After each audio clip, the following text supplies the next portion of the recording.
नमस्कार, मैं हूं सुरेश झा। भाजपा नेता शुभेंदु अधिकारी की सॉलिसिटर जनरल तुषार मेहता से मुलाकात सत्ता के गलियारों में इस कदर फैल चुकी है कि अब यह मामला राष्ट्रपति के अदालत में पहुंच चुका है। तृणमूल कांग्रेस के नेता इस मसले पर आज राष्ट्रपति से मुलाकात की और उन्होंने इस पूरे मामले को लेकर शुभेंदु अधिकारी को घेरा है। आज इसी विषय पर हमारे साथ बातचीत करने के लिए मौजूद है कानून के जानकार हैं रविंद्र कुमार। आइए इनसे बातचीत करते हैं। सर, आपका बहुत बहुत स्वागत है। चलिए, शुभेंदु अधिकारी का भारत के सॉलिसिटर जनरल से मिल रहा है, क्या सर कानून सम्मत है सर? देखिए, इस बात के दो पहलू हैं। पहला पहलू है कि सॉलिसिटर जनरल से जो शुभेंदु अधिकारी मिले वो उनकी हैसियत क्या है। वो भारतीय जनता पार्टी के नेता हैं। दूसरे, वो जो है पश्चिम बंगाल की विधानसभा में विपक्ष के नेता हैं। तो इस हालत में क्योंकि भारतीय जनता पार्टी की सरकार है और सॉलिसिटर जनरल तुषार मेहता भी जो है भारतीय जनता पार्टी के निर्देशों पर ही काम करते हैं, तो उनसे मिलने में कोई मुझे नहीं लगता कि किसी तरह का एतराज़ हो सकता है।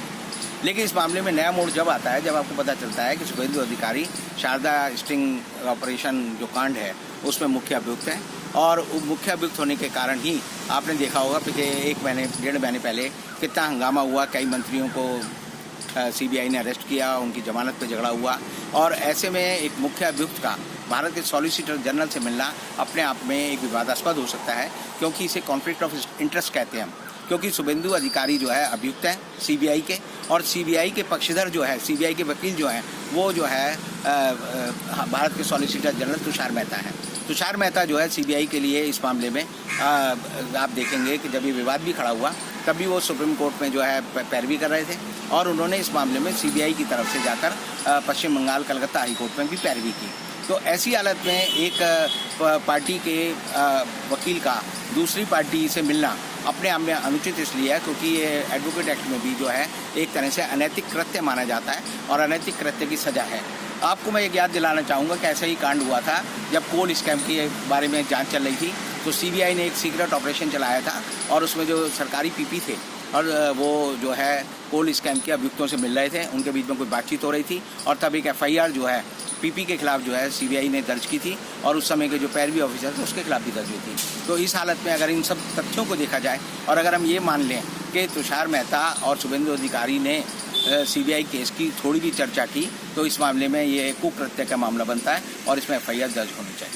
सर, जैसे उनकी मुलाकात राष्ट्रपति से हुई है तो क्या कहेंगे? राष्ट्रपति इस पूरे मामले को लेकर क्या कोई एक्सेप्ट कर सकते हैं, कोई कार्रवाई की जा सकती है तुषार मेहता के खिलाफ? देखिए, हिंदुस्तान का राष्ट्रपति जो है भारत के संविधान का संरक्षक है। जब वो शपथ देते हैं तो जब वो कहते हैं कि I will preserve and protect the constitution of India, तो भारत के संविधान में मर्यादा सबसे बड़ी चीज़ है और मर्यादा को ही हमारे देश में जो है सबसे बड़ी चीज़ मानते हैं। राम को भी हम आदर्श इसलिए मानते हैं क्योंकि हम उन्हें मर्यादा पुरुषोत्तम कहते हैं। तो ऐसी हालत में राष्ट्रपति से मिलने से जो तृणमूल कांग्रेस है उसने एक गोल कर दिया है भारत सरकार पे कि उन्होंने एक तो इस मामले को विवादास्पद बनाकर पूरी पब्लिसिटी कर दी है और दूसरा राष्ट्रपति को ये चिट्ठी जो है, जो उनका परिपत्र है, वो जो है प्रधानमंत्री को अनुमोदन के लिए आगे भेजना पड़ेगा और अभी ऑफिशियल रिकॉर्ड बन जाएगा और इसमें सरकार को अपना पक्ष बताना पड़ेगा कि क्या हुआ, क्योंकि सरकार अभी तक इस मामले में चुप है। चलिए सर, आपका बहुत बहुत धन्यवाद। ये थे कानून के जानकार रविंद्र कुमार जो हमारे साथ बातचीत करते। तृणमूल कांग्रेस ने एक तीर से दो निशाने किए। एक तो उन्होंने दिल्ली में दस्तक दे दी है शुभेंदु अधिकारी के खिलाफ, तुषार मेहता की जो मुलाकात हुई थी। दूसरा, राष्ट्रपति से मिलकर उन्होंने कहीं ना कहीं अब गेंद जो है केंद्र सरकार के पाले में डाल दी है। तो केंद्र सरकार का जो भी फैसला होगा वो कहीं ना कहीं तृणमूल कांग्रेस के हक में ही जाएगा। कैमरा पर्सन राहुल के साथ सुरेश झा, न्यूज़ नेट, दिल्ली।